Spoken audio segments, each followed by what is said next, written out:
सकाळी उठल्यापासून ते दिवसभर संध्याकाळी झोपेपर्यंत कामच असतात बायकांच्या आयुष्यामध्ये. घरातली कामाला कुठलीच बाई चुकलेली नाही आहे किंवा कुठल्याच बाईला ते घरातली कामं माप नाही आहेत. किती जरी शिकलेली असली किंवा किती जरी मोठी असली ना तर तिला घरातली कामं ही करावीच लागतात. आणि जरी नाही म्हणजे किती नोकर चाकर जरी असले ना तर थोडंफार तर ती घरातलं करायला बघते, कारण शेवटी ती स्त्री असते. मग माझी सकाळची दिवसभराची कामं वगैरे झाली आणि थोडीशी दुपारची वामकुशी घेतली.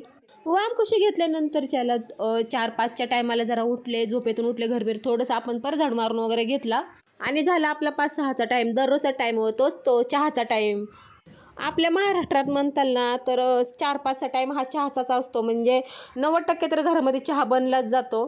तसाच मी पण काहीसा चहा बनवला, थोडासा काळा पण बनवला. काळा माझ्या मिस्टरांना आवडतो आणि त्यांना काळा चहा लागतो, म्हणजे दुधातला वगैरे लागत नाही. मग आमच्यासाठी इकडे दुधातला चहा केला, त्यासोबत घेतले आम्ही मस्तपैकी ठोस घेतलेले आहेत खाण्यासाठी आणि मस्त लागतात. 1-2 खाऊन घेतले कारण संध्याकाळच्या जेवणापर्यंत भूक भागण्यासाठी आणि मस्त टेस्ट लागली बरं का. ह्या हल्दीरामच्या आहेत, आता सांगायला नव्हतं पाहिजे पण सांगितलं चला. पण मस्त टेस्ट लागली ह्याची हल्दीरामच्या ठोसची. आणि तुम्हाला हे आवडतात कसं चहा बिस्किट वगैरे खाण्यासाठी? आरोग्यासाठी तर चांगलं नाही म्हणतात पण कधी कधी चालतं. तर चला सबस्क्राईब आणि शेअर करायला विसरू नका.